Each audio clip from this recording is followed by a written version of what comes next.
right. Shall we go ahead and start welcoming everybody? Let me make sure where YouTube is live, and then I'll make you guys host again. All right.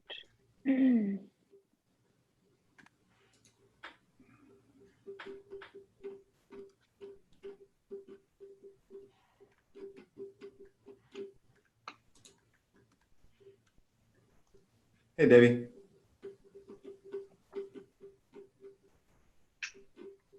All right, opening the waiting room. Let's admit everybody in.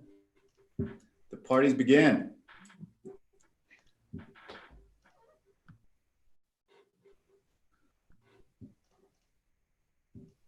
Look at all those faces joining us. Welcome, everybody. The first COE first orientation on Zoom ever.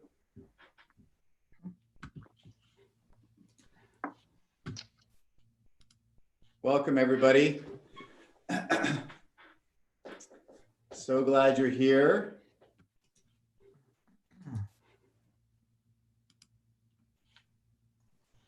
Looks like we have a couple hundred people loading up, joining us at this point. Thank you so much for joining us. So excited to have you here today.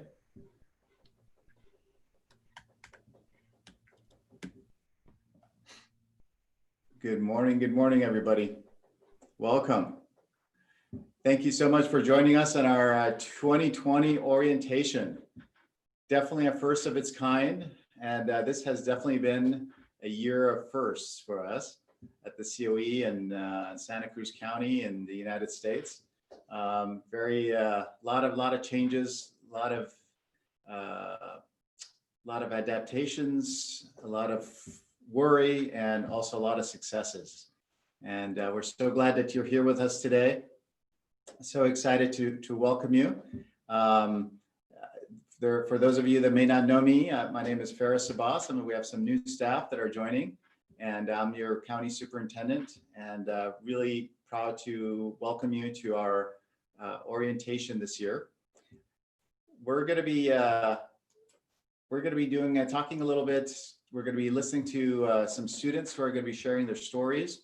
We're going to be learning a little bit about some of the initiatives that we're working on this year, and also talking. We're going to get some division updates. But it's really just an opportunity for us to connect with each other, for you to hear a little bit about the direction that our organization is going, and to try as much as possible in this Zoom environment to have this connection with each other, to continue that kind of solidarity and community building that I think makes COE such a special place.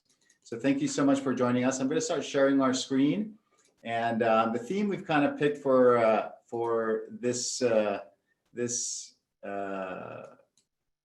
year is let me see here. Let me go to presenter view,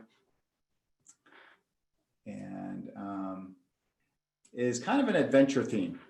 We have had so many challenges and that we faced this year. We thought that, going with we're building a lot of things on the fly because there's been a lot of unexpected challenges that we faced, and also kind of having an adventure theme, kind of like even though we have these challenges that have obstacles that have come in the way, that we're finding creative ways to come around them. We encourage you to use the chat and the reactions buttons, so you can send messages to each other. And also, if you hear something that you like or have an idea about something, please put it in the chat. And also, if you see somebody in the group that you haven't seen, you can always look at. You could click the little right now in the view that you have. You could look at more people by looking at changing your view, so you can actually get to see more people in the group and see who you're talking to. So, but welcome everybody. We're so happy that you're here. So excited for this 2020 school year, and so appreciative of the camaraderie and the support that we have as an organization, as a school community. These are the things we're going to be talking about today. We're going to be talking a little bit about our plans for the year, and talking about COVID-19. I'm going to talk to you a little bit about budget and some focus on equity. And then we're also going to have student stories. We have 3 students that are going to be joining us, maybe 4 students that are going to be our students from our programs that are going to be talking to us about our stories. This has been kind of a new tradition for us, that to bring in the student voice because it just is such a great reminder of what we're all about and why we do what we do. We're also going to be celebrating folks who have been here for 5, 10, 15, 20, 25 years, 35 years even, folks that have been a part of our organization for some time, and we're very excited to honor them with a small token of appreciation. And also we're going to have division updates, just brief overviews of some of the things that are going on in each division, just for you to stay connected, because part of one of our goals through our communication plan is to make sure that we're sharing information, that we're letting people know what's going on in other departments, other divisions. But and then we'll hopefully getting to our closing comments by about 10 o'clock. So thank you again for joining us. I did want to, so just a little reminder that here's a movie poster for 2020, written by Stephen King, the movie, directed by Quentin Tarantino, with a soundtrack by Yoko Ono. That's how the movie 2020 looks like for us. It's a bit of it's been a rough year in many ways for our community, but I think fortunately we're ready to meet the challenge. And I think that as I think about all the different things that we've been working on, I think that this has been one of the biggest challenges that we face as an organization, and also as not only for us as a COE, but education in general and for our community. And I think about how we are really ready for this challenge, and we've been adapting and delivering in the areas of safety and relationships and equity. And I think that preparation is really, our preparation is greater than the challenges we're facing, and I'm confident of that. When it comes to safety, we've done a lot of preparations for both the County Office of Education as well as all our schools. We've been working with all our school districts and all our own schools to make sure that we have the systems in place to make sure that everybody's safe. We developed a guidance document that covers everything from what your office and school should look like to the different procedures if somebody does get sick, systems for responding appropriately, making sure everybody has the right PPE, the right resources, the right protocols. And we worked really hard on that over the summer. And this could only be done as a result of the great partnerships we have with our public health officers, all the superintendents in the county, as well as our relationship with our bargaining unit here our bargaining units here in the county office. Working with Rory and Elizabeth has been absolutely outstanding in supporting our efforts to make sure that everybody has been safe. And I think that also leads into another area that we've worked really hard on this summer, which is building on our relationship. One of the most tough things for folks is to deal with the unknown, especially when it comes to their health and the health of their children and the health of the community. And so communicating often, responding, providing assurances to people about in the face of uncertainty, I think that focus has been really, really important for us. And I think that that creates a sense of trust. And I think it also shows that the COE has this continuity, that relationship there, that our relationship with our staff, our relationship with our community, our commitment to our community is there. And the third area I'd like to just kind of mention as a focus for us is equity. That regardless of the challenges we face with something like COVID-19, and actually especially because of the challenges we're facing with with COVID-19, equity is a fundamental piece of what we're about, because this pandemic has impacted our families, our marginalized families, our vulnerable families, our students in ways that have exacerbated the inequities. Our students who are struggling with their livelihood, or they're in transition and experiencing homelessness, are experiencing more of that. More of our families are going hungry. More of our families are feeling afraid and feeling like they can't access many of the resources that they deserve. And so in recognition of that, we've really doubled our efforts to make sure that we are working to connect with our families. And it's really hard to do that because our ability to connect face to face has been limited as a result of the protocols that we have to put in place to keep us safe. And so, but our commitment to our vulnerable, our marginalized families is stronger than ever. And I think a lot of the adaptations that you've seen and you'll be hearing about today, but as an ongoing basis, really speaks to that commitment.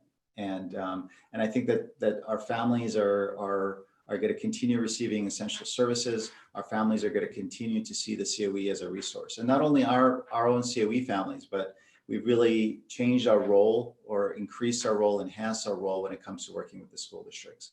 And so, but these changes can only happen if you had an organization that is nimble enough and focused enough to make these kinds of changes. And I've been so extremely impressed with our staff. When I think about our special education staff, our alt ed staff, our custodial team, our business department, all these folks who have had to make such rapid changes to the challenges that we're facing.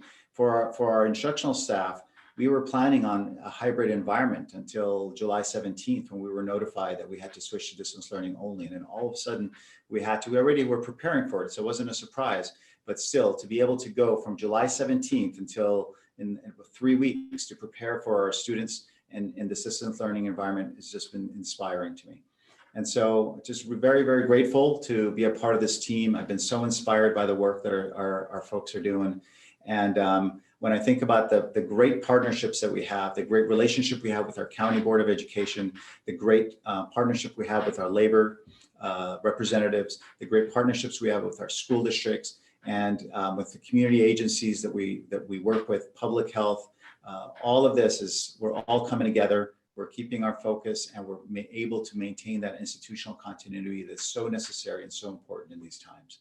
So thank you all for your leadership, for your commitment, and thank you for also reminding us of the importance of one is making sure that we're keeping people safe, everybody in our school community safe, students and staff alike, and making sure that we have that positive relationship so that we can continue our work on equity.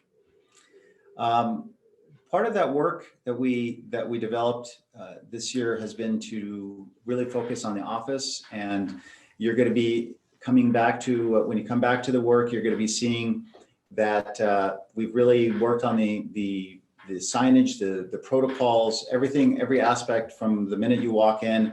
There's a survey screening tool that we developed that you're going to be learning about when Jason talks, and Troy is also going to be talking a little bit about these return to work plans.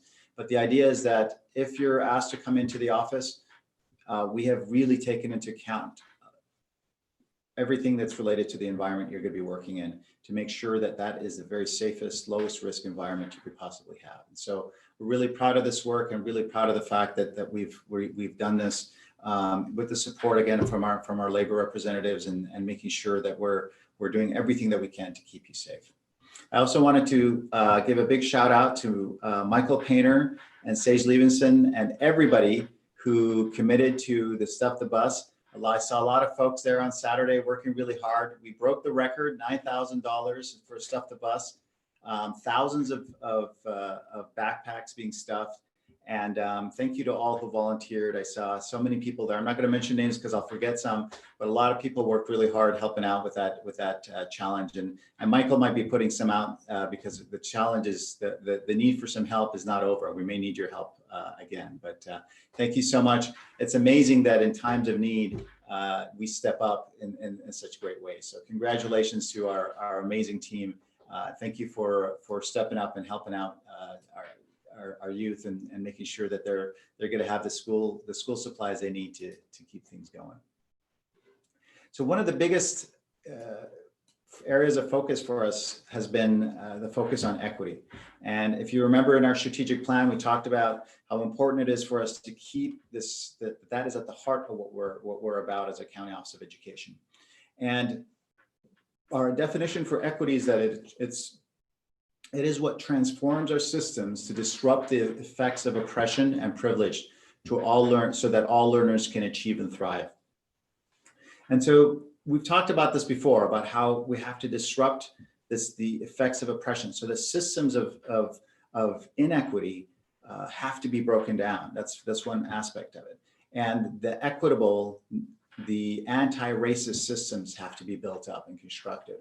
And so here are some priorities that we've identified as part of our 3-year equity plan. You're going to be hearing more about this. We're going to be doing trainings in all the departments about this. So this is just a brief introduction about how can we create an understanding of what equity, education, and cultural competence, what it looks like for our organization and beyond.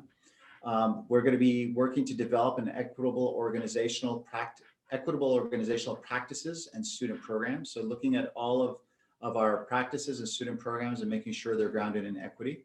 We're going to create pathways to recruit, retain, and support ethnically diverse educators. So diversity is an important goal for us. Design and facilitate professional learning opportunities for equity education and cultural competence. Develop and cultivate district, school, and community partnerships to broaden a countywide commitment to equity, and to participate in legislative advocacy for equitable educational practices and protection of education funding. Basically, the way I look at this, I think of it as kind of a series of circles, and we are each in our own circle as an individual. So there's some internal work that we have to do when it comes to equity, but then we also think about our department and the people that we're closest to. Then we think about the organization of the COE as a whole. Then we think about all of the different partners that we interface with, right? And then we think about kind of the legislative, the state, the system, right? And all of this is focused on thinking about the needs of students. This whole kind of collection of different levels of different focuses is really centered on equity for our students. And so you're going to be learning more about this. Our first year was really focused on our managers team. This year, we're going to be looking at all the departments. And then next year, the third year, we're going to be looking at supporting districts and other partners with this work. But we're really excited about it. I think it's something that we are kind of leading in a lot of ways, how to focus on this. It continues the work that Michael Watkins started with our focus on equity. And I think it's something that is going to continue to take us to the next level and really improve the quality of services that we offer. And so I'm really grateful to everybody's participation. We've received a lot of positive feedback from folks about the things that we've been working on, and we want to continue doing that with you. And so thank you so much for joining us and being a part of this important work. And you'll be learning more about it very soon. So in terms of initiatives for the year, it's a little hard when you're in the middle of a pandemic to be thinking about new initiatives. And so a lot of our initiatives this year are really about continuing the work that we started that in some ways got disrupted during the COVID-19. So our big focus, as I already mentioned, has been about supporting schools through these challenging times, providing excellence and equity and safety in the time of COVID-19. And so the districts are dealing with, just like we are, figuring out this environment. What is it going to look like? When are we going to be able to bring back our students back to school? We've been doing a lot of partnerships with our charter schools, our early childhood educators, our private schools, working with them to make sure that we are aligned and supporting each other as much as possible. And that has really improved communication and collaboration across the county. And I think that when I think about a lot of the initiatives we talked about last year, like sharing data, when I think about our mental health initiatives, those initiatives are continuing. And there was, when we got to a certain point, I think in March, and then things all of a sudden turned focus on COVID-19. And so now we're looking at how do we continue those initiatives during, even with COVID-19, make sure that those things don't get lost. Because something like mental health is probably one of the single most important things right now, is that our students feel more isolated. Students with mental health challenges, which represents about 30% of our student population, they need a lot of support, and we need to figure out ways to connect with them and continue to support them. Another area of focus for us is, of course, our focus on students and families. And we've launched a new adult learning services that Sony is leading for us, and very excited about that. Also, we're going to continue the student leadership component. Very excited about that. The Celeste has been leading networks of student leaders. We had a really wonderful group of students that Amity Sandage and Audrey have and Celeste worked with this year, this last year, which was our YAY, our Youth for Environmental Action group. And we're going to continue to expand on more groups. That group of students is focused on environmental action. We're also looking at racial justice. We're also looking at a variety of different programs to increase that. And these students are so inspiring. We got to hear some of them at the admin kickoff this last week, and they just blew us away. They were so powerful. Their voices are just so powerful. And all I wanted to do was listen and learn from these amazing leaders. A big challenge for us this year, of course, has been digital equity. And so students not having access to internet or a device. Now, the school districts and the COE have mobilized to provide hotspots and Chromebooks to almost everybody. It's to the point where I would say, you know, we've really gotten most people with a hotspot.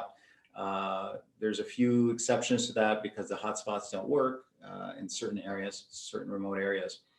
But hotspots only gives you a pretty weak connection. And so the standard for broadband is 25 megabits per second download speed. And that is nowhere near where our students are at. And so there is a level of frustration for families to be able to connect, because we don't want these resources only to be for our students. We would want our families to be able to connect and be able to access many of the resources that are available to them. And so this is something that Jason and I have been working on, bringing together a team of folks looking for resources to be able to make these resources available to students and raise some funding. We're thinking of a bunch of different ideas where families could adopt, people could adopt a family to help them with getting broadband if they can't afford it, working with the grants. There's a lot of funding that is coming through, and also working with the school districts to make sure that they are prioritizing broadband for students. So it's something we're excited about. Our goal is to get to 100% of our students and families connected with broadband. I don't know how long that's going to take yet, but that is our goal, and I'm really excited about that work. Already talked about student leadership and some of the great things that are taking place. And then sustainability is a big piece for us. So we thought we were going to get cut severely when the governor came out with his budget proposal in his May revise. And fortunately, that didn't happen. However, what they did is they gave us what they're called as deferrals, which basically they're like IOUs. They said, well, just plan on spending the money, but we'll pay you after the fact. And that creates a cash flow problem for us and for all the districts, because you're in the middle of May and you're spending on people's salaries, but you're not actually getting any money from the state until, let's say, July. And so then you have to borrow money to be able to do that. It creates a cash flow problem, which could be very problematic. And so we're supporting our districts with that. But the bigger piece that I want to talk to you about is that we have a structural deficit. And what a structural deficit means is that we are spending more than we are bringing in. We have a deficit. In other words, we have a certain amount of revenue, but the amount of money we're actually spending on everything, all our programs, our services, all that, is significantly greater than the money that we're bringing in.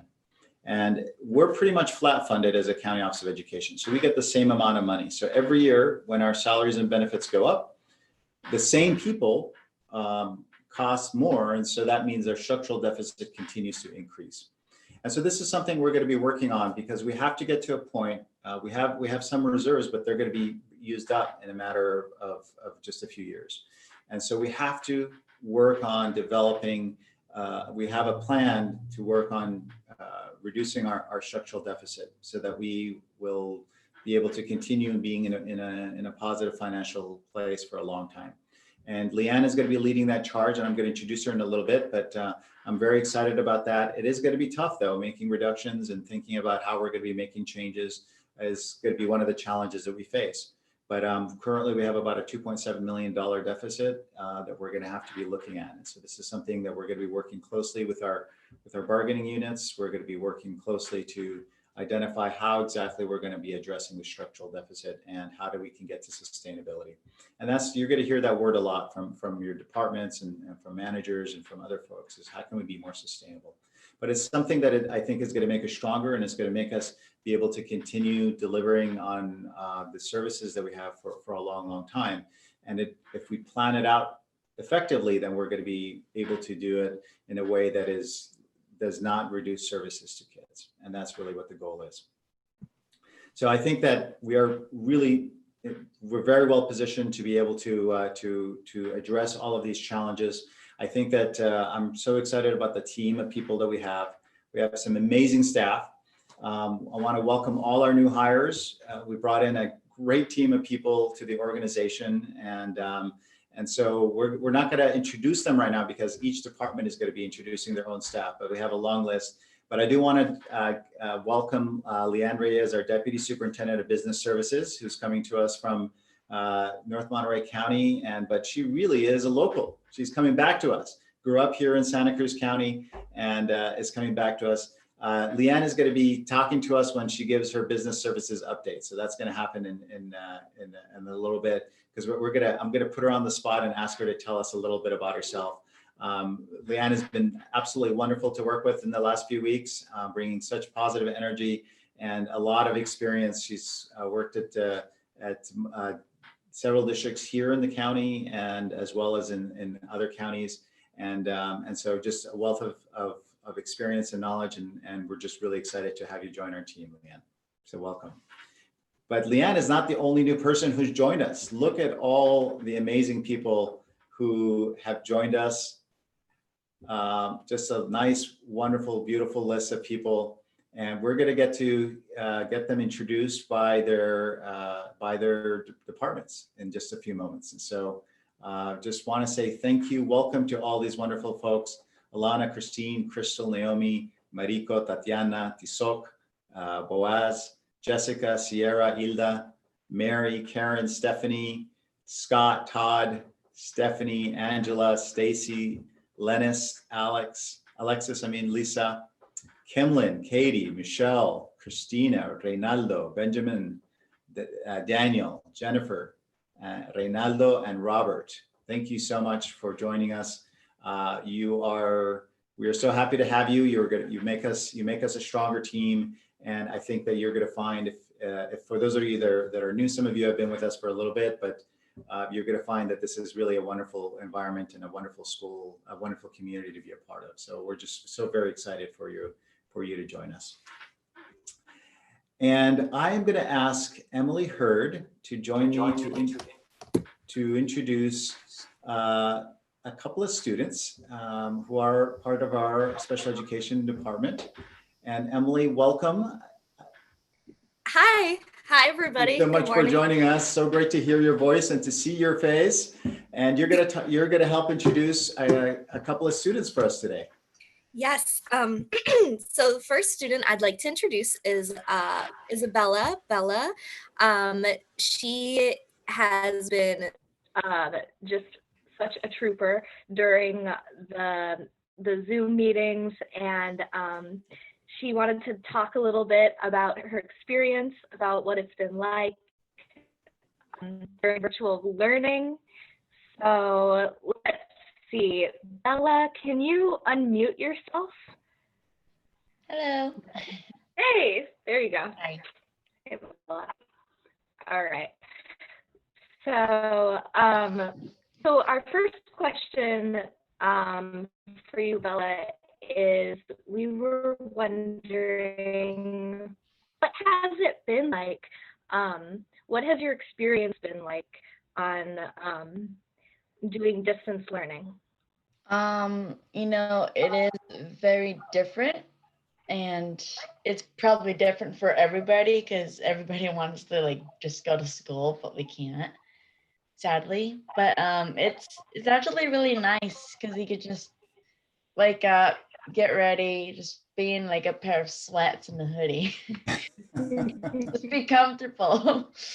So that's the cool part too. Okay, awesome. And then I'm also wondering, what do you hope for next year? For next year, maybe more stuff to do. Because in summer school we did a lot of stuff, but maybe we could do like the stuff that I was talking to you about like yesterday, Mm-hmm. Mm-hmm. like journal entries, watching CNN news. I used to do that in high school, so Okay. Okay. That sounds great. We can definitely do that. That sounds yeah, awesome. yeah. Yeah. And then the third question is, so during this time, like, who has helped you? You, Gina, and Robert have helped me. Yeah. Good. Yeah.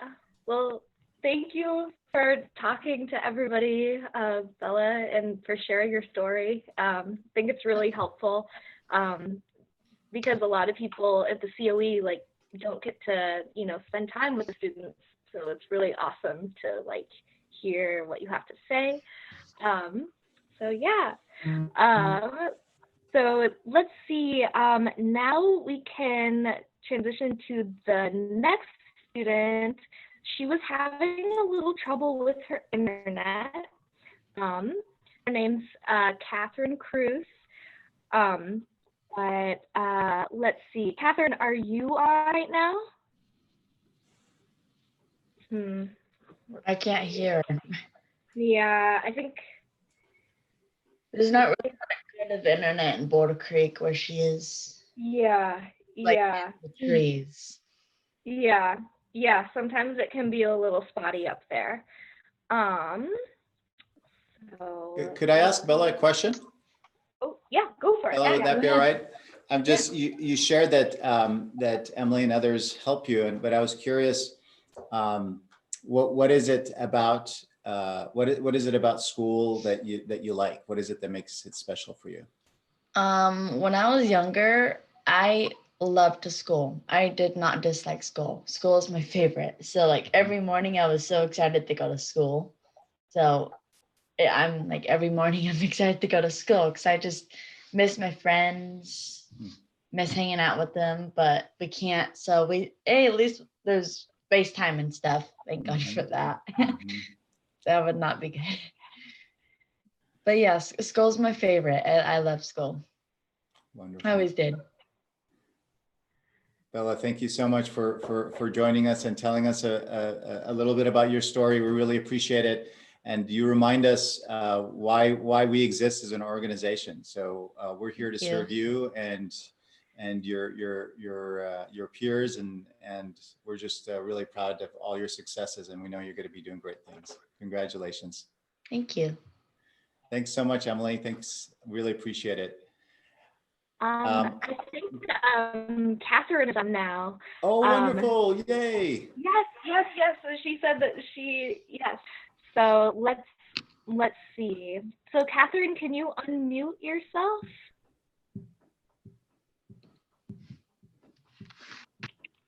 Where is she? Okay. Let's see.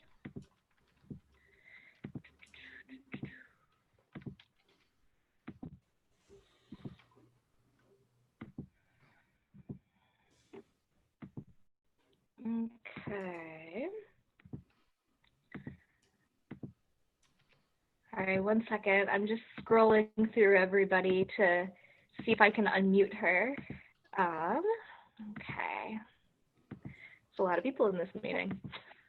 Catherine is unmuted. She's unmuted? Okay. Yeah.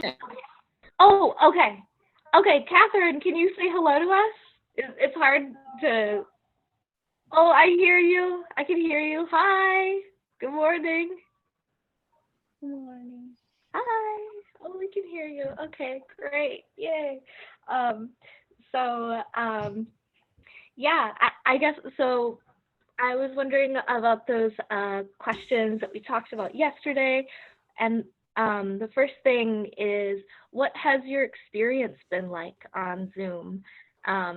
Doing school on Zoom. I think people would love to hear what you have to say.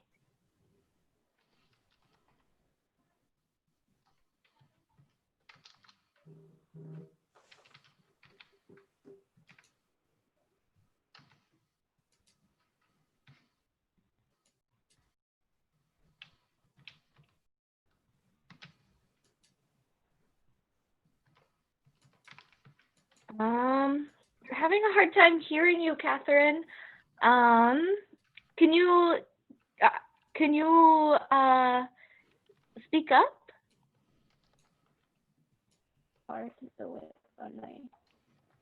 Okay, there we go. We can hear you a little better now. Okay, great.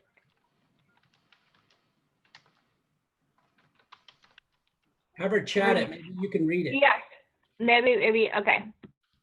Let's see. Actually, I wrote down her responses just in case of technical difficulties. So let's go to that.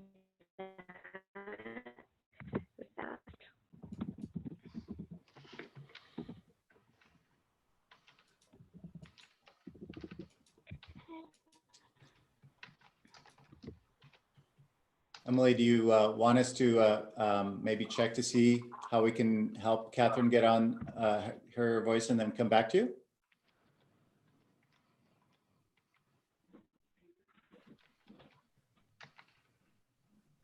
Emily? Yeah, that would be great. That would be great. You can Okay. come back. All right. Thank you so much, Emily. And, Yeah. and Catherine, Oh, can you hear me? Yeah. Uh-huh.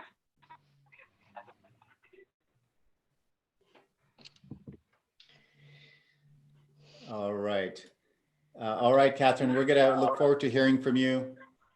I'm going to ask Celeste to introduce our next student. Her name is Marlise, and Marlise goes to Cypress High School, and she's been involved in the Youth for Environmental Action. Celeste, do you want to introduce Marlise? Yeah, good morning, everyone. I'd like to introduce Marlise Velasco. She's a student at Cypress High School. She's a rising senior there. She's an advocate for the environment and for racial justice. She plans on studying political science and journalism next year. And Marlise is really someone that I hope to aspire to be more like. She's outspoken and a passionate student. Marlise, are you on here? Yeah, I'm on. Can you guys hear me? Yep. Okay. Loud and clear. So, yeah, I just wanted to say my experience with Cypress has been very great. I'm very grateful that I had the opportunity to go. I feel like Cypress is a gem that not some people know. I appreciate all the staff that works there.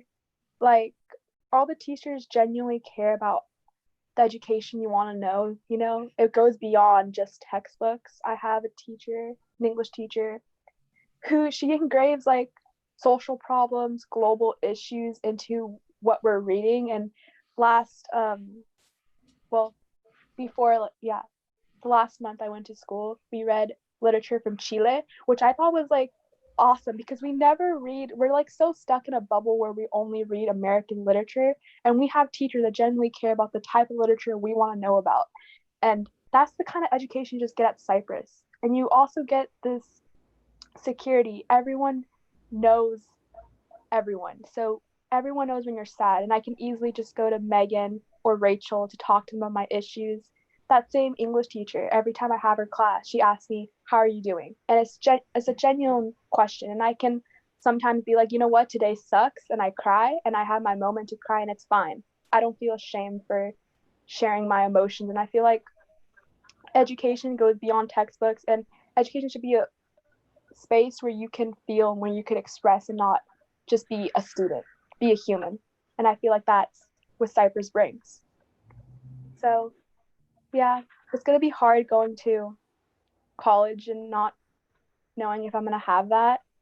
But I get to say that in high school I did have that. I had teachers who cared. And I appreciate that. Thanks, Marlise.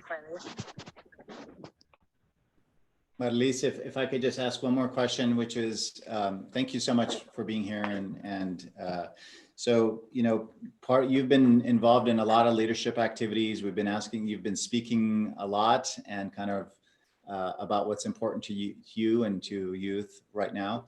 What are the things that you're most concerned about that you wanna be a part of the solution for the world? I'm concerned about students not being motivated. I saw that some of my peers weren't as motivated as others.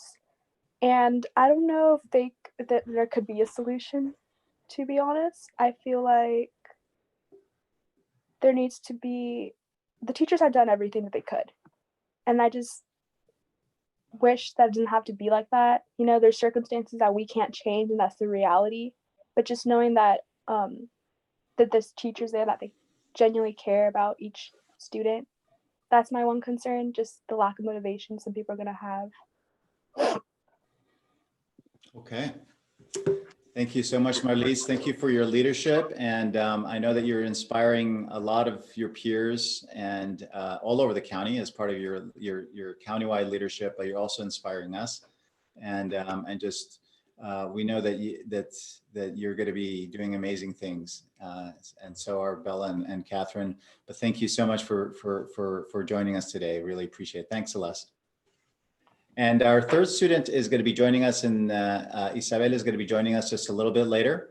And I'm sure we're going to keep you up to date on the progress of our students, and so that just a big shout out to our amazing post-secondary special education program, and our Cypress High, which is now part of our Alt-Ed program.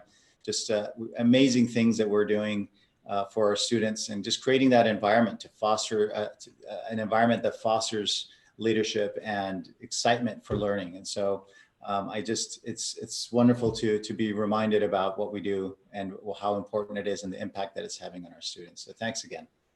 And we'll be going back to talking to Isabel in just a moment. So I have the pleasure of announcing the folks who've been with the organization for 5 years. I looked up what the 5-year anniversary is for a prize, and it is wood. Yes, wood. That is what 5 years is. But we couldn't find a wooden gift. And so what we have found for you is a really nifty COE branded backpack.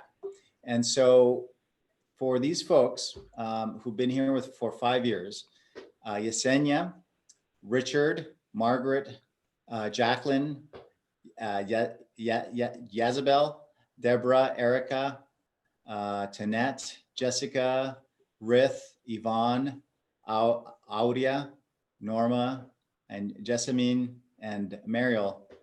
Congratulations on this milestone. You know, 5 years is 5 years of commitment to the County Office of Education, and in the time of all of you that I know, the time that you've put in for us and the work that you're doing in that time is really inspiring. So we're so grateful to you. You're going to be getting a wonderful backpack that you could take on a outing or taking your laptop if you have one in it and whatnot. So thank you so much for everything that you do. And normally we would have, if we were on a stage, we would bring these people up onto stage and everybody would clap for them. So we got to do a virtual clap. So if everybody can go to their reactions, it's I think, where is it? It's under, somebody help me out here. Where do I do my clapping? Under reactions. It's reactions. Okay, is it under the participants first?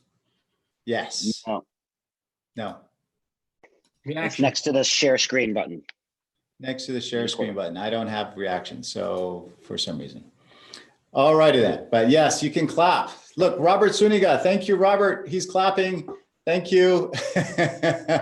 Thanks everybody for your 5 years and your commitment to the County Office of Education.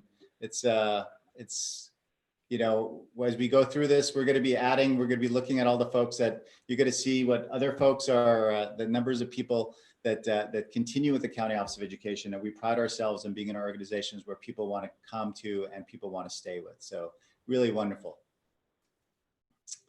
Okay.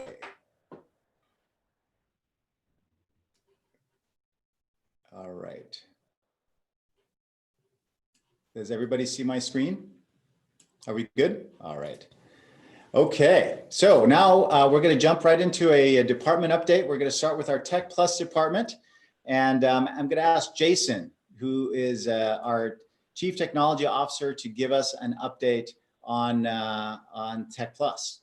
Take it away, Jason. Good morning, everyone. Thanks for having me. Ferris, would you mind just quickly doing escape and then restart the presentation Sure. because I want to make sure we have all of our new employees since last orientation highlighted. So I want to introduce you to our new team. Some of them who've been with us for more than 6 months, but you haven't seen them since last orientation. So welcome our network support specialist, Mr. Bob Burns. Round of applause for Bob. Thank you. Ronaldo Barrios is our digital media producer. Scott Keller just started about 3 weeks ago. He is our new computer science coordinator, information communication technology teacher on special assignment. And welcome Stephanie Samarna, who's kind of straddling both Tech Plus and Ed Services, supporting distance learning. She's our distance learning TOSA. So a round of applause for all of our staff. You may have seen these familiar faces before, but I wanted to make sure you know who they are. So thank you. And just updates on what Tech Plus is up to. As you know, your tech team has been working really diligently to support all your efforts working remotely and working at a distance. So thank the entire IT team and our entire Tech Plus team for supporting these efforts. Miguel Rocha has been supporting our data efforts as well, doing the symptom checker and helping us streamline the process for doing daily symptom checks for you all. Things we're working on this year, we're trying to increase our security and monitoring support to ensure you have a safe and secure experience, both on site when you're on site, as well as your devices off site as well. We continue to provide the premier support. You can submit a ticket at any time at techsupport@santacruzcoe.org. Ferris alluded to our digital equity initiative. It is at our forefront to diminish the digital divide, not just decrease it, but diminish the entire digital divide here. It's the access right now to broadband internet should not be a privilege. It is a right for all citizens in Santa Cruz County specifically. So we want to ensure everybody has access to broadband to be able to work on schoolwork and to be able to function in today's society. We're going to continue to engage all stakeholders, both internally at the COE, students, staff, and parents, most importantly, to support distance learning. It is a new paradigm we're in. We've been supporting this for years, and now we're just going to scale that support for distance learning. And finally, you may or may not be aware of a program called Baby Gateway that the county office supports, but we want to ensure that when a child enters kindergarten, schools and districts know a lot about that child so they can support them at the minute that child enters the school, the K-12 school system. So we're working on a program with First Five Santa Cruz and Santa Cruz Ventures, Santa Cruz Community Ventures, to collect some, to create a student identifier for every single student born in Santa Cruz County. And so we're really excited to start that work with those two organizations. And that's all I have for Tech Plus. Thank you all, and happy teching. Thank you so much, Jason, and welcome to the new team members. Really, very appreciative of our tech team and all the things that they do for us, to keep our systems running. We usually don't notice until when our internet is down, that's when we realize how critical this team is. And so really appreciative for everything that you do. And now it's my pleasure to welcome, to congratulate folks who have reached the 10-year milestone. Jason is on this list, and we got some fancy insulated water bottles this time. And 10 years is aluminum is the gift. And so Jason, Laura, Leslie, Gina, Julia, Ayla, thank you so much for 10 years, a whole decade. Committed to the County Office of Education. We're so proud of your commitment to us and so grateful. A small token appreciation is coming your way, and really grateful for your many years of service with us. So thank you and congratulations, our 10-year full decade longevity award recipients. Outstanding. All right. Okay, now I'm going to introduce Leanne Reyes, our new Deputy Superintendent. We were able to snag Leanne from North Monterey County. She's somebody who lived in Santa Cruz County, and we're just really excited about having her join our team. She's been with us just for a few weeks, maybe about 3 weeks at this point, and has been kind of doing a lot of listening and learning about about the COE, but brings a wealth of knowledge and experience, and we're just so excited about her contribution to the Business Services Department. So Leanne, welcome to the County Office of Education officially after 3 weeks. Thank you so much for being a part of our team. Thank you for that great handoff, Ferris. I really appreciate it. It's been a really interesting time to change jobs. Before I really launch into some of the prepared items I wanted to speak to you about, I quickly wanted to hand over to Robin Beal. She had a couple of really quick announcements regarding benefits. So Robin, I'm hoping that you are unmuted and you can go ahead and hop in really quick and share your benefit information. Okay, thank you, Leanne. Welcome back, everybody. Welcome to the new hires who this has been a very strange year because normally I get to meet with you personally and I have not been able to do that. I do see a few of your faces on the Zoom. So anyway, welcome to you all and thank you for working on your new hire paperwork.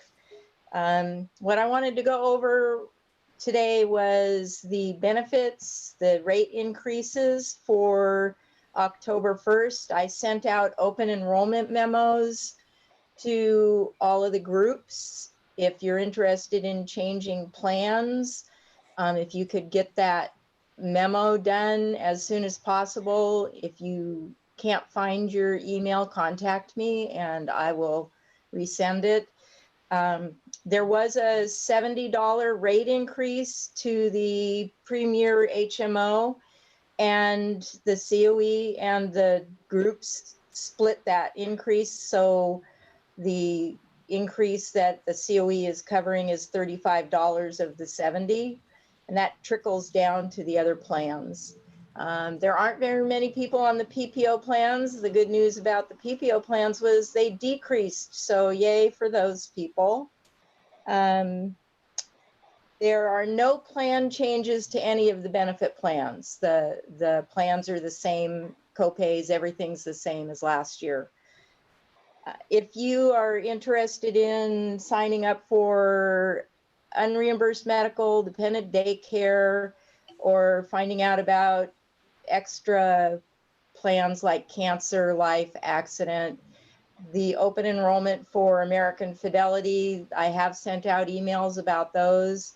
There will be one more opportunity to have an appointment with Brad Shannon on September 24th and 25th. And I will send another email reminder out when it's closer to that time. The last thing I'd like to ask you, I know that they launched the employee portal where you can go in and make changes to your contact information, such as your addresses. I'm going to request that you also let me know if you have an address change. The employee portal, the way it's set up right now, and they're looking into it, but it doesn't tell me if it's for an address change. And when you have an address change, I'm the one who gets that information to the carriers for you. So if you could also let me know if you do have an address change. And also, if you get married, if you have a divorce, if you need to add a dependent, you're always going to contact me about those situations. Feel free anytime, call me or email me if you have questions. Thank you, Ferris. Thank you, Robin. Back to you, Leanne. Thank you. So I just wanted to emphasize to everyone, I'm super excited to be back in my old stomping grounds. It's like I mentioned earlier, a surreal time to be starting a new job. For those of you who don't know, our business services team has been extremely busy throughout the summer. Summer is kind of the dreaded months for our business service teams. We just finished launching off an adopted budget. We go right into year-end close and then also looking at all the external budgets being submitted for districts. So folks have been extremely busy working hard on things.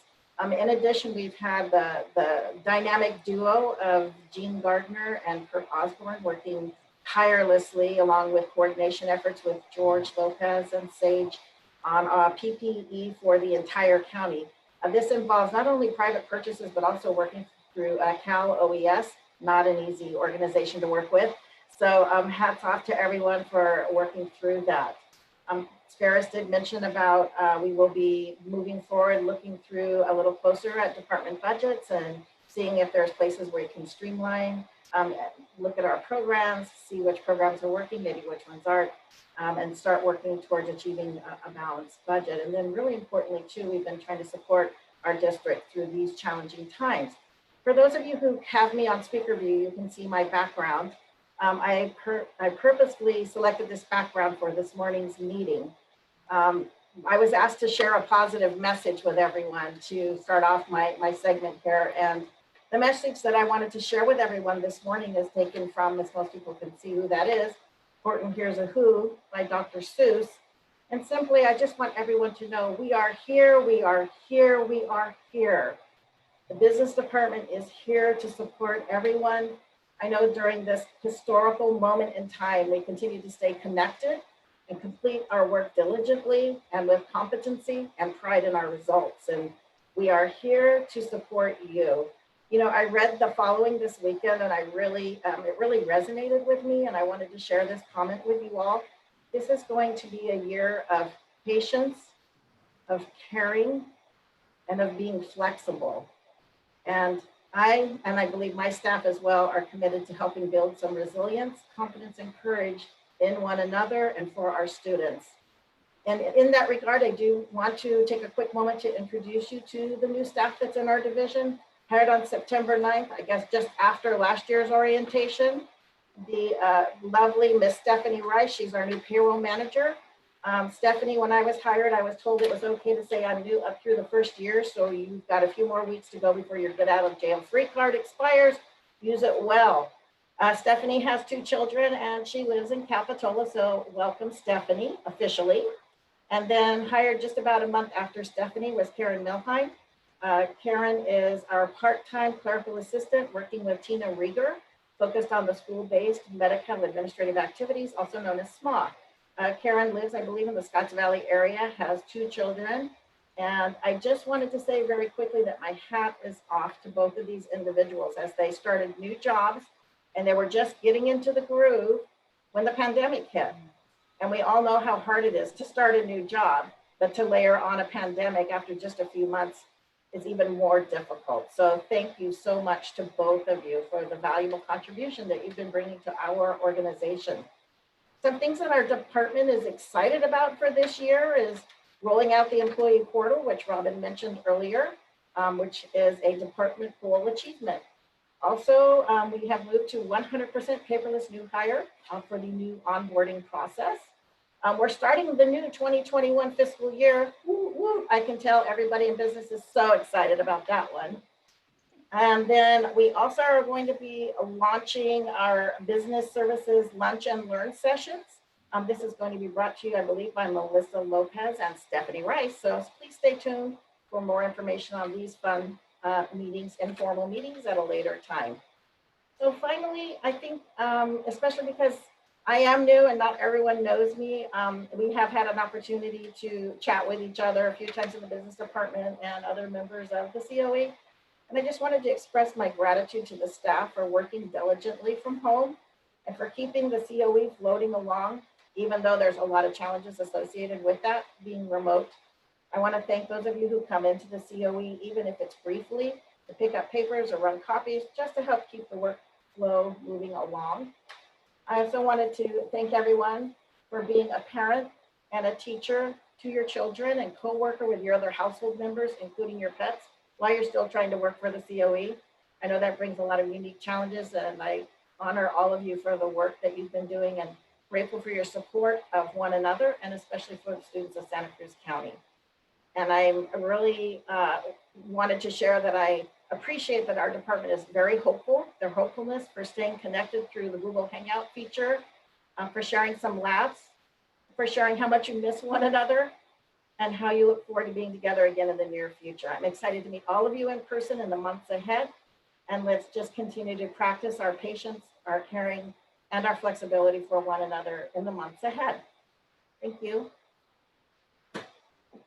Thank you so much, Leanne. Thank you so much for that positive message and for all that you bring to our team. We're just just really, really excited about your presence, and looking forward to all the great work the business division is going to continue to do, not only for the COE, but for all the students, all 40,000 students across the county.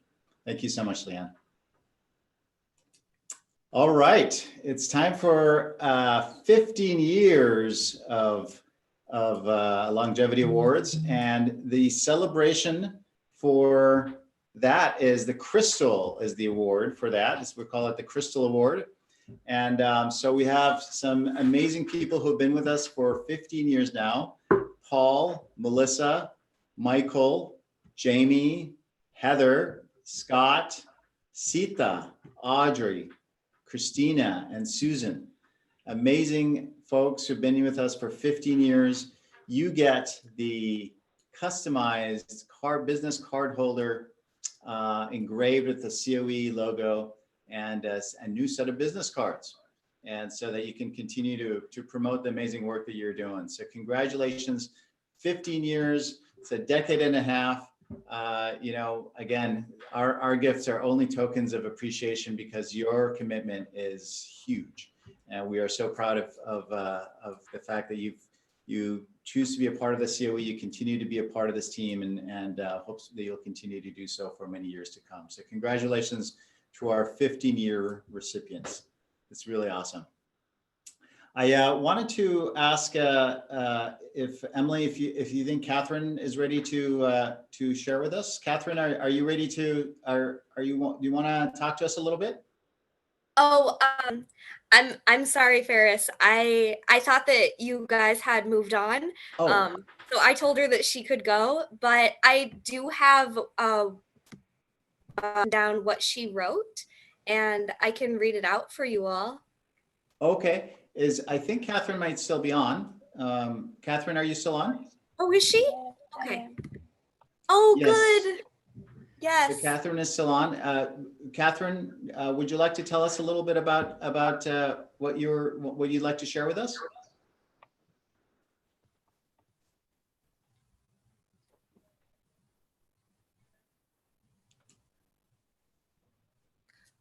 So, Catherine, so what was your experience like on Zoom?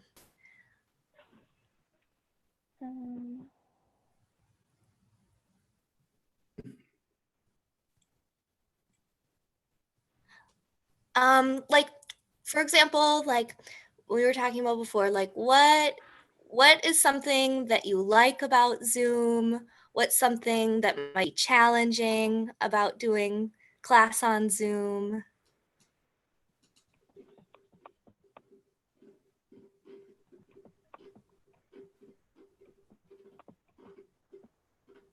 Catherine, do you want me to read off what you wrote to me before?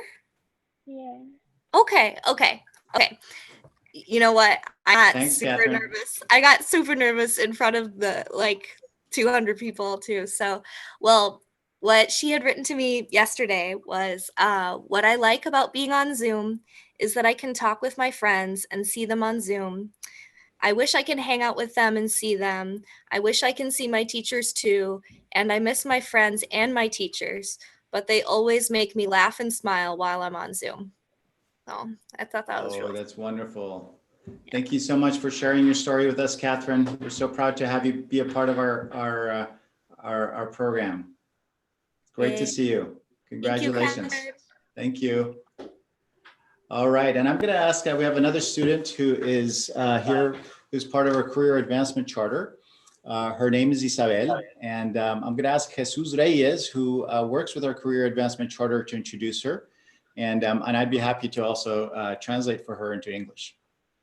Jesus? Yes, good morning. Hello, everyone. You hear me?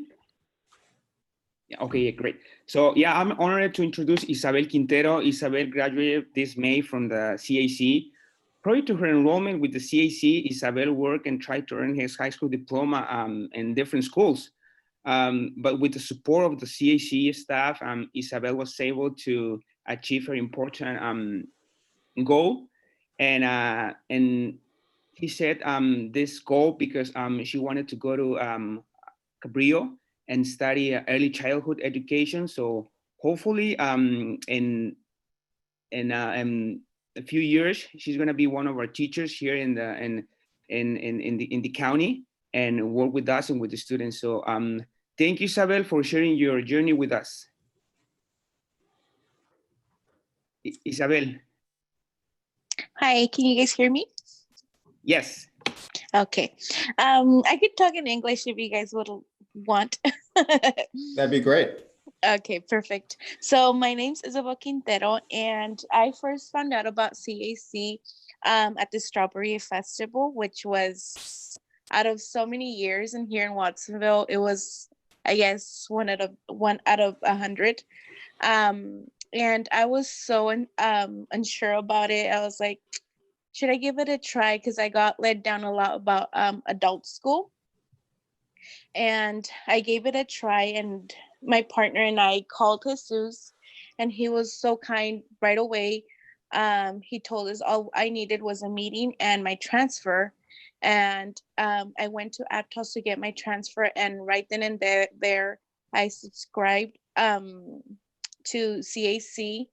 And I honestly thought I wasn't gonna make it to that year to graduate, but there's so many wonderful people there that made me feel like family. Jesus, Brenda, Jenny, Margot, everybody was just so amazing that they push you to do great, and they make me feel like family. They accepted my partner. We attended Ms. Brenda's class, and it was just a wonderful experience. Basically, the techniques that I struggled a little bit was dividing my homework with work, but thank God I got that push and went through and finished in a year. Isabel, Jesus told us a little bit about your plans. What plans do you have for yourself? Where do you see yourself? Right now, I see myself attending college, Cabrillo College, because I love taking care of kids and would love to be like a daycare / teacher for them. So it would be like an early child development. Isabel, can I ask you a question? What was it about, what was different between your previous experience and, that you felt you weren't able to be successful, what was it that made the difference when you came to CAC? What was that thing that helped it make it so that you were able to complete your high school education at the CAC? After school, the classes, since I work from the morning to the afternoon, the classes were perfect for my schedule. The meetings were perfect. I didn't have to stop work to attend school. Like in adult school, I had to stop so I could attend school and pay. And this was just perfect for my benefits, and I could attend school at night. Great. Well, Isabel, we're so proud that of your achievement, and so grateful also to the CAC team for all their hard work and support of you and other students. Congratulations. We know that if you want to be an ECE teacher, you're going to be an outstanding one, and we're glad that we were a part of your journey until now. Felicidades. Thank Isabel. you. Congratulations. Gracias. All right. Gracias, Jesus. Por nada. Thanks, everybody. Thanks to our special education team, our CAC team, our Cypress team, and our Alt Ed team. Thank you for all that you do to help our students. And some of us don't have jobs where we get to see students or interact with students enough.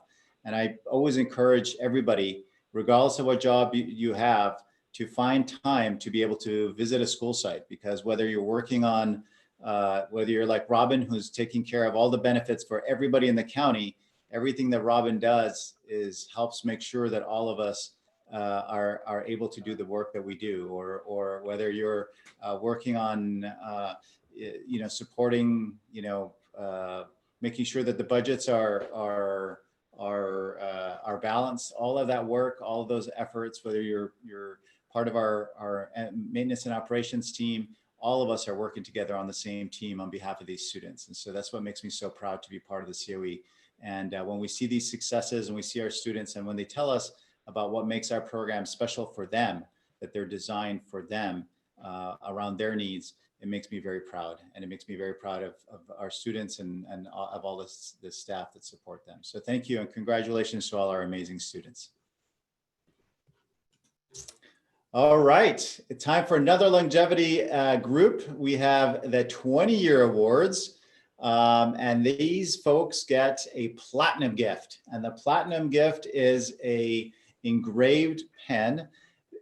Think about it, 20 years, 2 decades. It's an amazing amount of time. Rayona Mullen, Johnny Rice, Robin Beal, Sandra Romero, Brenda Ruiz, Laurie Stewart. You are officially veteranos when you get to 20 years. This is really, really cool. Thank you so much. You know, when I think about what 20 years represents for you in your lives, and what a huge, huge contribution that's been of your time and to our community and to our organization.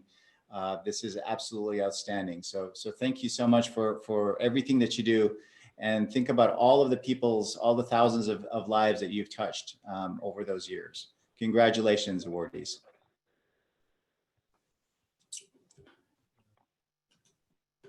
All right, I'm going to ask Debbie to join us from our Ed Services Division to give us an update. Welcome, Debbie. Thank you. Hello to everybody. Great to see all of you. I'm enjoying all the comments in the chat about people missing the breakfast burritos.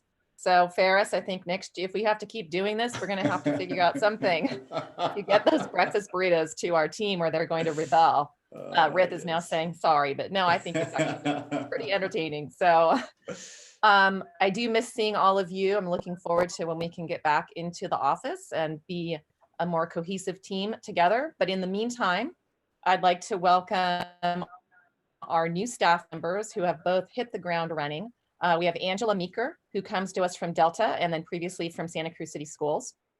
And she is working with the districts on LCAP and DA and learning all the new accountability measures that we have to support the districts with.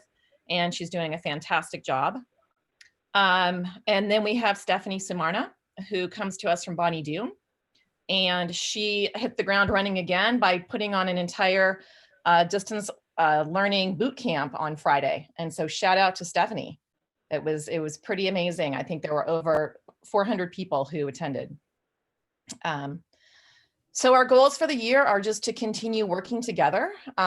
We are continuing, obviously, our biggest priority is working on our distance learning. PD, our website, any support we can give to the districts, and just making sure that that has to be out in front right now because of the situation that we're in. We're also trying to work to collaborate more with other departments to support social emotional learning, special ed, English learners, CTEP, alt ed. So that's a big goal for us this year, is to really work on that cross collaboration, working together again to support our districts and our students. We're trying to think of creative ways to bond together and support each other virtually as much as possible. And of course, we're continuing our work on the equity initiative and how that looks different and how it looks the same in this new time and this pandemic.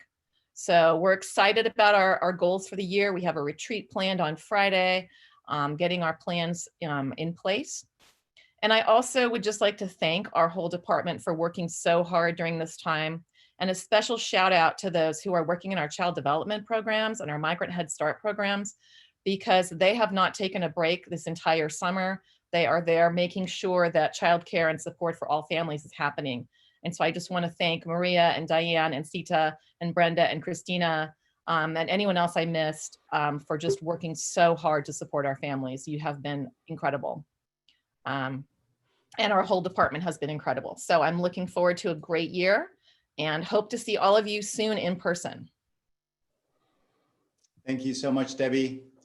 Thank you for all the amazing work that Services Department has been doing, and especially when I think about the service to our own departments, but also to the school districts, and especially with the pivot when it comes to all the educational components in terms of being able to do this transition to distance learning, all the PD that's been available to them. It's huge important impact on for all students in our county. So thank you so much. Oops, sorry about that. Let me watch this again. Oh, look what I found. Here are your breakfast burritos. Wow, those look really good, don't they? Well, you know, it's virtual, but at some point, you know, we'll make it real again sometime soon, I hope. So Where's the hopefully. salsa? I'm sorry? We need the salsa. There we go. Where's the salsa? That's right. So thank you so much for enduring another Zoom meeting and not having the breakfast burritos, but we'll make it, we'll get double the number for next time. Now we have an extremely special award. Is Deb right now on the, are you here, Deb?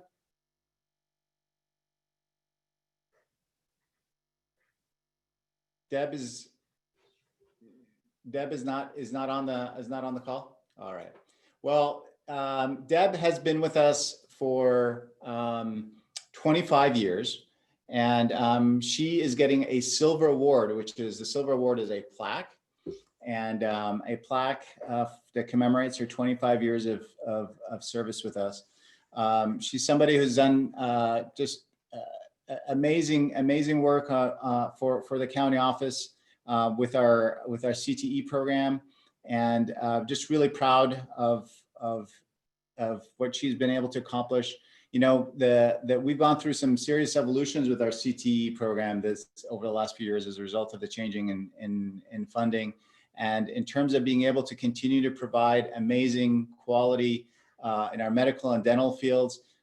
You know, I think we are second to none. And just really proud of Deb's contribution for us. And so Thank you, Ferris. There she is. Oh my God! Yes. Unmute. Thank you so much. Yes. So thank you, because I felt we were talking about you without you being on the line. So I really appreciate you being here. And so if you've ever been to the graduation of the dental the dental hygienist, and the love that Deb gets from her team, it is really inspiring. And she gets very emotional because she loves each one of her students and cares so deeply for their success. And it's been just so inspiring, so absolutely inspiring. And the quality of what we offer our students. And I think many of you, when you go to next time you get your teeth clean, ask them where they studied, and chances are they studied with us, and they do outstanding work. Debbie also helps them prepare for their long-term kind of pathway to continue at Cabrillo and continue their education. And so just really grateful for everything that Debbie does, and so proud that you've done so much for our students, Debbie. Congratulations on this 25 years of dedication, and we hope you're going to continue work with us for some time. Thank you so much. I really appreciate it. Thank you so much, awesome. Debbie. And so if you have a chance to send a message to Debbie and thank her for her amazing work, please do so. And just really proud and if you get a chance to visit her in action down at 399 over here, it's really inspiring. Thank you.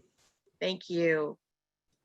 All right. And then we have two amazing folks who have reached the 35-year milestone. This is the Coral Award. And Tony Aldridge and Jody Bellegarde. Tony and Jody, are you on? Here. I'm here. Hi, Tony. Hey, Jody. Hey. We can't see you, but I'm glad to hear your voices. Thank you so much. Oh, there you are, Tony.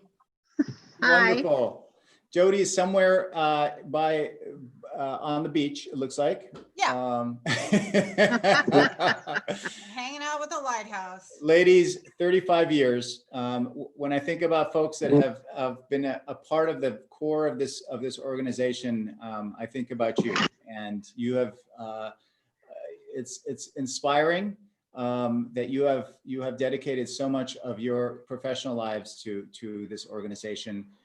Jody in the business division, Tony in the human resources division. You have seen so much of the growth of this organization. You have seen so many of us come and go, us meaning superintendents, and maybe you're probably going to be outlasting me as well. But you are really such hard workers and so committed to the work that we do. I would just want to say how appreciative we are for this commitment. You're going to get a special personalized article plaque that tells a little bit of your story. And so we're going to be doing a little interview of you and for our COE news article, which will then be put on a plaque and sent to you for you to keep, and just out of appreciation for your years and years of commitment and contribution to our organization. Thank you so much. 35 years, my gosh. So proud of being a part of your team, and thank you for all your hard work and all your commitment to the COE. Thank you. Thank you. All right, moving right along to student programs. Now, Brian Wall was not available for us today, and so I'm going to be talking a little bit about what he asked for us to talk about. Brian has been working hard on facility inspections, and so we put together a team of folks that walked through 400 Encinal, 400 and 399 Encinal. Also visiting all the alternative education sites with a focus on their management, with the management team, teachers, instructional aides. We also had representation from I think Rory joined us when we reviewed the county office. We got lots of really great input from the staff, and the same from the alternative education sites. And so special education is slated to be reviewed in the next couple of weeks, and modifications made to prepare for when students are able to come back to school. And so a lot of work has gone into this summer that Brian was a part of and led when it comes to this. He has been extremely grateful to the team that he oversees, which is all our student services and student programs.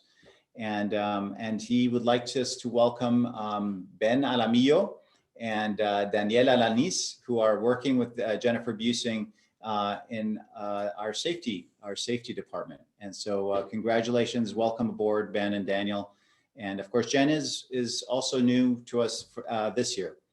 And I'm now going to turn it over to Johnny Rice and Devin, who are going to be introducing their new staff and tell us a little bit about what's been going on in their departments. So Johnny, take it away. All right. Hi, everybody. Can you hear me? Okay, good. All right. You know, in alternative education, regardless of the educational format, in person or distance learning, our mission remains the same. We build safe havens for student learning, and in doing so, we focus on relationship, relevance, and rigor to ensure our students become their best possible selves. As my colleague Jen Eisen Gonzalez points out, we have the opportunity this year to revolutionize the learning experience for our students by focusing on curriculum that is relevant, engaging, and rooted in the identity and experiences of our students and community, by tailoring instruction to student needs, and by leveraging the flexibilities of schedules and technology. That's a mouthful and a challenge, but there's no better team than the alt-ed team to take it on. I know of no group of educators or administrators who are more skilled, more dedicated, or more student-centered than those that are here today. Together, we can develop an alt-ed educational experience that's rooted in equity, is innovative, and that allows students to see with clarity their future of possibilities. We in alt-ed are grateful for the support we get from the superintendent and cabinet in carrying out our mission, as well as to all the other COE departments. The students of the COE only get what they need because we all share the same mission and we all work for the students. Thank you. I also want to take a minute to introduce our newest school in alternative ed. Many of you may already know this, but Cypress High School joins our family this year. Megan Tresham, school principal, and her amazing staff of educators and their students are joining our community school team. Cypress High School is an A through G program that graduates self-actualized citizens who utilize creativity, critical thinking, and a comprehensive worldview to be engaged and informed members of their communities. What an incredible addition to the family Cypress will be. Welcome, Cypress High School. And finally, I'd like to take just a moment to introduce our new staff members. These are the staff members that joined us between our last orientation and now. I'd like to welcome Alana Buckler, who joins us as a teacher at Sequoia High School. I'd like to also welcome Christine Erkshine, who joins us as a teacher at Cypress. Welcome to Crystal Renteria, who joins us as a coordinator of Sequoia Schools. Welcome to Naomi Rollins, who joined us sometime last year as a teacher at Oasis. Welcome to Mariko Rossi, a new teacher at Cypress. Tatiana Starets joins us as a teacher at Sequoia Schools. Big welcome to Boaz Clooney, who joined us late last year, just a few days before we started sheltering in place. He's an instructional aide in alternative education. Welcome to Edith Corrales, who joined us as an instructional aide at the CAC. Welcome to Jessica Gonzalez Martinez, who recently started with us as a student data specialist. Welcome to Sierra Reith, who joined us partway through the year last year as an instructional aide in alternative education, and Ilda Salcedo, who joined us as an instructional aide at the CAC. And last but certainly not least, welcome to Molly Tierney, who joined us just after the year began last year as an administrative secretary for Cypress. Thank you. Thank you so much, Johnny. I'm going to ask Devin Wood to join us. Devin? Good morning, everyone. As I was waiting for my turn, I was thinking of another perk of Zoom. I didn't have to worry about whether or not I was going to trip on the stairs going up to the stage. So I'm really appreciative for that. I'm going to put it on my plus column because I know there's a lot of minuses on Zoom. I know we miss each other a lot. As I was thinking about what I wanted to say today, I thought about orientation in general. And this is my 12th orientation for the County Office of Education. And my first, I had just moved here, and I remember it was at the Coconut Grove Ballroom at the Boardwalk. And I remember during break, I didn't know anyone. So I went out and I looked across the main beach and I saw the wharf and I thought, oh my, I can't believe I live here. This is surreal. Everybody was very nice and accommodating and welcoming. I did learn later that even though you live at the beach, you still have to work. So that was kind of the downfall. But after the Coconut Ballroom, we moved to Cabrillo for fiscal purposes, and that was fun. That was good. Then we went to the COE parking lot, and the burritos were excellent. It's true. It was kind of chilly the first year, if I remember correctly. Then we went to Sequoia Schools, and my department's unique. We don't serve South County at all, and so there was some grumbles. There was like, Watsonville, what? So far. But we went, and I think it was the first year we had a student speak, and we all knew that it was going to be Michael Watkins last year, and so it was fabulous. It was a great experience. So I was thinking about what I wanted to say again today, and I thought, wouldn't it be great if we were all getting in our cars and going to Watsonville, sitting in Sequoia in that gym and having a shared experience together? But then it dawned on me that it's not about the venue. It's just not. I mean, the Coconut Grove, the COE parking lot's nice, but they're very different venues. But I had a tremendous experience at both. And so I started thinking about, it's not the venue, it's the people. It's showing up, it's taking a moment, a breath, to check in with each other, get prepared for the upcoming year, and really celebrating each other, because it's about the purpose and being there for the kids, being there for the students. And so that's kind of what I wanted to share today is, no matter if it's at a ballroom, in the parking lot, or on Zoom, I'm glad we're here together. I'm glad and excited about the upcoming school year. And I'm glad we continue to show up for kids. Our department did something spectacular. I'm so proud to work for the county office, but my department happens to be my favorite. And we did mind-blowing things to provide distance learning with a week's notice to students with moderate to severe disabilities is nothing but spectacular. And I got to Zoom bomb the sessions and pop in and see faces, and I was blown away by what I saw, what the special educators pulled off, what the related service providers pulled off, the support of Ferris and of Brian to get us what we need in a timely manner. Tech, I mean, everybody just pitching in to get these students what they needed was so heartwarming to me. And it made me so proud to be part of this organization. Looking forward, we're gonna have a more robust distance learning platform. We're gonna continue to support parents in whatever fashion they need. We're gonna have a focus on the social emotional needs of not just our families, but our staff. And look forward to a partnership with the COE with our mindfulness programs and our wellness programs and just, again, being there for each other. I'm looking forward to it. So I know I've probably gone on longer than I'm supposed to. So but I didn't have a slide. I didn't know that was an option. So I had to, I'll show you this visual as I introduce some new staff members. These are two of our new members to the family. This is Fern and Juniper, and one of our occupational therapists, Leslie, was kind enough to have them for us so that we would have additions to our department. So welcome, Fern and Juniper. Some other staff members I'd like to welcome is, we have two new teachers this year.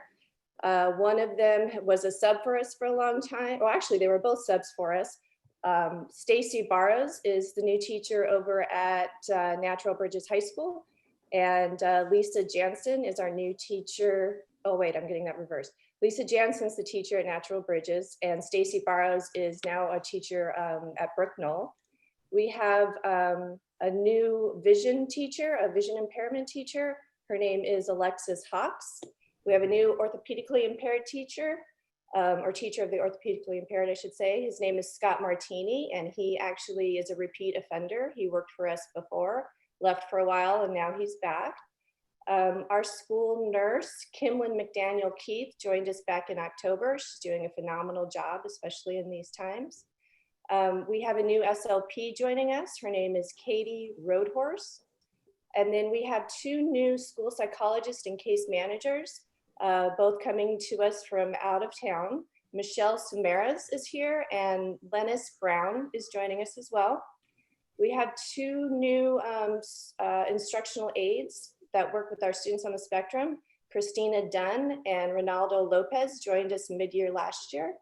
And then we have a senior instructional aide up at San Lorenzo Valley High School, and her name is Stephanie Lutzinger. Sorry, Stephanie. Finally, we have two new occupational therapists. Parisa Esen joined us mid-year last year, and Christine Homan is joining us. Today is her first day. So welcome to the new staff. I look forward to a great year, and that's it for me. Thanks. Thank you so much. Can I interrupt really quickly? I missed, I believe I missed one of our new hires. Wonderful. I just really quickly want to also add a special welcome to Tizok Velasco, who joins us as a teacher at Sequoia Schools. Welcome, Tizok. Welcome to SOC, and welcome everybody, all our new folks. And thank you so much, both of you, for your inspiring words, Devin and Johnny. Our departments are in such great hands, in your hands, and you see a lot of support and appreciation. I love coming on the chat there. You are absolutely right. What our teams have done has been absolutely phenomenal, and we have to remember that. Because you know, when things get tough, we have to remember the accomplishments that we've done and keep our focus on students. So just so much appreciation for everything that you and your team have done on behalf of our students over the last few months. All right. Gonna move on to our human resources update. Actually, before I move on to human resources, I want to make sure I didn't miss any departments that do have additional staff that they were not introduced that you'd like to welcome. Is there anybody that we missed? Hey Ferris, this is Heather. I don't have any additional staff, but I just wanted to highlight that Tizak used to work at the outdoor science school, and for us, he pronounced his name Tizak. Tizak. Thank you. Yeah, Tizak. Thanks, Heather. All right, we'll keep going. We're ready for a human resources update. All right, Troy, take it away. All right, good morning, everyone. First, want to just talk about our trainings. We do have the mandated reporter training that all of us are expected to do every year. There's also the sexual harassment prevention for non-managers. This one is still pretty new. This is every 2 years, so some of you will have this training due. And we also have 4 new trainings that are mandatory in relation to coronavirus. Now, I know that there might have been a little confusion with an email that went out. There's a cancellation on a calendar that said Keenan trainings were canceled. They are not. They're all online, so please look for the email from Mariel Washburn from Human Resources that tells you how to access Keenan Safe Schools, and you will see your training plan. The coronavirus training, there is a coronavirus awareness. There's a training about face coverings. There's also one about disinfecting your workspace. And then a 4th training about dealing with stress and anxiety during these difficult times. So again, please everyone, thank you for completing these trainings in advance. I also wanted to talk a little bit before I get into the return to work plans, just the Human Resources Department. It's been a crazy summer. We've been very busy. Normally it would have been a busy summer just doing the first roll from one fiscal year to the other in a new system and escape. That would have kept the team pretty darn busy. But then there was the COVID-19 curveball, but we were ready for it, just like this guy. And I apologize, I know my jokes are getting worse, but Les is laughing right now. And unfortunately for all of you, that's the only encouragement I need. So Les, I know you love this movie.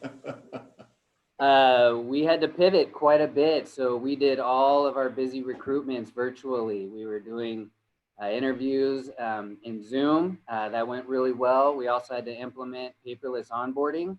That was quite a task. That would have been a big project by itself. The team also had to create a safe environment for everyone to come in and be fingerprinted. So again, thank you to Tony, Scott, Karina, Ivana, Christine, Mariel, and Felicia, who was running a virtual lobby. Believe it or not, her phone was still ringing off the hook, keeping our community connected to everybody that they needed to speak to. So there is one other thing. And then the Wellness Committee. Thank you for all the great work that you did over the summer. You were amazing. They plan on connecting with the equity team and see what sort of activities around equity that they can provide for staff. Over the summer, though, was really amazing. I really enjoyed everyone sharing their artwork. That was awesome. And Margot, I'm ready for a second song, so I'll be waiting patiently for that. Another thing, we did do a new employee manual that's available on the COE intranet site. So please do take a look at that. That is basically putting our policies, merit rules, ed code, collective bargaining, language, everything that is pretty difficult to sometimes understand. So it's kind of breaking that down into small manageable pieces. So please do take a look at that. We are also, unfortunately in HR, we're preparing for life without Tony Aldridge. She is planning on retiring very soon. Unfortunately, though, I can't find a single person on staff who knows what the COE was like without her. So that's going to be quite a big challenge for us. I just want to let everyone know that I did try to talk her out of it. I did try to guilt trip her, which I am currently doing right now. But I mean, don't worry about us. Tony, we're just sad and a little scared. But it's not about us, it's about you. So it's okay. And we did also try to deny it in the Personnel Commission and Cabinet, but she's determined to ride off into the sunset, and we're very happy for her. So no virtual round of applause. Please, everyone unmute and let's clap for everybody in HR. Yay! Go. All right.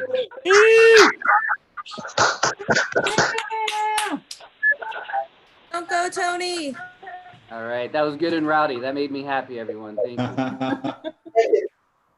All right, and then Ferris, is it the return to work? Is that the next? That's next. All right, so Ferris will switch over to the next slide, I hope. It's there. So we do have a new website, Restore. So it's the plans to reopen the Santa Cruz County Office of Education. I mean, it's not like we ever closed. We have had employees in here working hard. But what this website does is it puts all the information needed for protocols to be able to be in the building and be safe. Some of the main focus points is, yes, we are closed to the public, but we will be allowing visitors in. But what employees and visitors will need to do is they will have to do a symptom check. That is a virtual symptom check where you could, determine that you took your temperature and you're not exhibiting any symptoms. We're also going to have a thermo kiosk in the lobby in case you forgot, and some other thermometers throughout the building. Obviously, a big part of the protocol is that we're going to be wearing our face coverings, constantly washing our hands, and practicing physical distancing. We're doing that by limiting the capacities in all of our rooms, break rooms, conference rooms, restrooms, elevators. We have hand sanitizer and disinfecting materials throughout the office. But again, there's quite a bit to all these protocols, so please do access this website. I think there is a link too on one of the slides that I'm sure Sage will share with everybody, but this will allow everyone to see all the information that they need. Also on the website, you'll have access to the trainings that I mentioned. There's a flow chart that is good information for everyone to know about in the case where there could be potential exposure, how those decisions will be made. There's also a lot in there about just the disinfecting protocols that our maintenance and operations team is doing. So that is great. There's access to the wellness committee information, also our local public health. And just know that a lot of work went into this in preparing this office for safety. So again, I just wanted to thank Brian Wall and the maintenance team, Amy, Ronaldo, Sage, Gene, Kirk. You guys have all been amazing. Thank you so much. And I look forward to seeing all of you when you do need to stop by to provide essential services, and you'll be able to see how safe the work environment is. Thank you. Thank you so much, Troy. And another piece that we're going to be looking for is that the county is asking us to develop to activate some emergency, help me out, Troy, emergency workers. Contact tracing. Yeah, no, emergency, but what the, sorry. is the essential workers, disaster service workers. Disaster service workers, thank you. I'm not gonna lie, I was reading chats about me and I didn't hear what you were saying.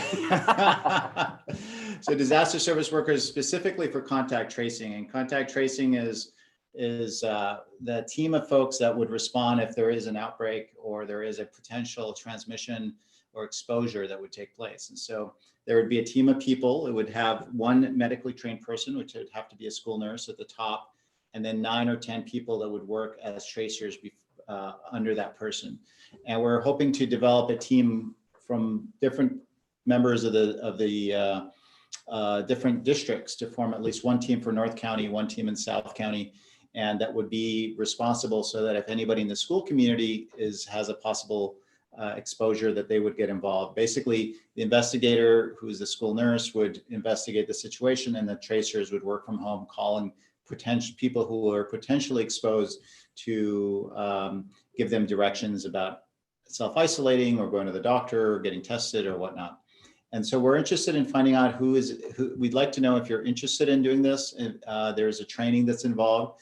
It would be part of the disaster service worker kind of assignment, so that you would be paid what you'd normally be getting paid for your regular duties while you're doing this. But we do need some folks a few folks. So if you're interested, please send an email to Troy. Let them know that you're interested in that and being a part of this team. And all the districts are contributing people to form these teams. We might be able to have enough for 2 teams in North County, which would be really great. Hoping in the distance learning environment, there won't be as many exposures, but we will still need some dedicated folks for this important work. All right, great. So in terms of final comments, I wanted to talk to you a little bit about, and I've said this before about what makes the County Office of Education such a special place. And I think that Devin and Johnny also emphasized that, and actually all of the members of cabinet, everybody who spoke about us coming together during these really tough times. The expectation of our community, when I think about how important schools, the role that they play as institutions for safety nets for our families, the people look to the County Office of Education and to schools in general as a place where they're able to get a lot of the support that they need. And when I think about how our team has responded, when I hear the stories from our departments talking about how people have really changed things around and done things miraculously in such a short amount of time, I'm inspired. When I hear the stories about how our students were able to participate effectively, regardless of the needs that they have, effectively participating in our programs and getting the services they need and getting to success, getting to graduation, getting to moving forward with their education, I feel inspired. The County Office of Education has such a deep commitment to this, to our community. And when I think about the challenges we're going to continue to face, I think that it's important to recognize that we are entering, we're going to continue going through some tough times. And those tough times are going to include an increase of COVID-19 for some time until at some point it's going to come back down. I think that there's going to be some budgetary challenges we're going to be facing in the future. And I think that those challenges are also in the context of a need for us to be focusing on things like racial equity and racial justice. And when I think about all of these challenges that we're facing together and all of this energy that we need to put together to be able to serve our community, what drives me and what keeps me going are those individual stories. When I think about the student, who was able to get out of the fields and get their education and get their master's degree and become a teacher and now works for the COE. And I'm thinking of Jesus Reyes, who is a part of our staff, who was a student who had dropped out of high school and was working in the fields. And it was a program like ours that was able to bring him back into the school system and help him to get his education. When I think about our special education students and the amazing things that they're doing in their post-secondary programs, those stories are inspiring and they keep us going. And so what I ask of you is well, first, I just want to thank you. I want to thank you for trusting us. Thank you for recognizing that the COE is the place you want to continue to work, that we are dedicated to supporting, protecting, and keeping you informed as much as possible. We work with such amazing partners, and I also want to thank the County Board of Education. I want to thank our union leaders. I just feel like we're in such a special place. And if you watch the news and you see what happens in some other county offices, you kind of realize what a special place Santa Cruz County Office of Education is, because some of the politics that is taking place and some of the divisions that are taking place in other places have been really destructive, and we don't do that here. We protect this organization, and we stand up for this organization, and we stand up for our kids. And so I'm really proud to be a part of everything that you do. I feel so humbled every time I discover another secret, another program, dropping in on Elizabeth Burnham's classroom and seeing what she's doing, and finding out about the summer camp that Elizabeth, I'm forgetting her last name, but the other Elizabeth Shaw's computer class that she did this summer. When I find out about the amazing things that Michael Painter is doing with providing support services to our Sueño students, when I look at the amazing plans that we're doing every single day, inspired by the student panel that was put together by Debbie and the Ed Services team. There are so many samples, so many pieces of excellence in our organization. And when you put it all together, it is really a mosaic of advocacy for students, of support for our community and for our school community. And it's a beautiful thing.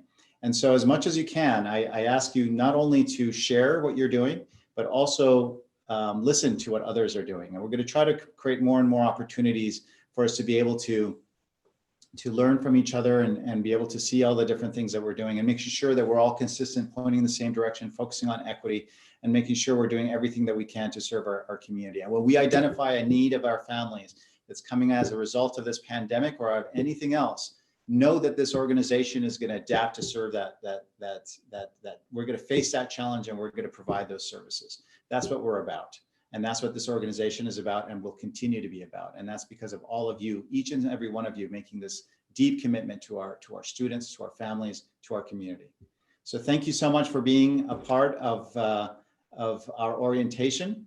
Thank you for all the folks that shared. Special thanks to our students who participated. It is really amazing to be a part of this organization. And I'm so proud of everything that we're doing. And I know that we're going to face this challenge and we're going to overcome this challenge because of the amazing staff and the amazing team that we have. So congratulations, everybody. I'm going to stop sharing my screen so we can see each other. We're going to continue doing the COE Alls for updates and whatnot. You're going to be learning more about some of the initiatives we talked about today. And we're going to have different opportunities for the different departments to provide presentations. I want to give a big shout out to Sage for all their support in preparing these kinds of events and keeping me sane because sometimes I'm about to lose it, and I get grounded. So Sage, thank you for that. But really, thank you for all the new folks that have joined us. I'm really, really proud to be a part of this team, and I hope you are as well. Thank you so much, everybody. Let's do what Troy recommended, and let's unmute ourselves, and let's do a real applause.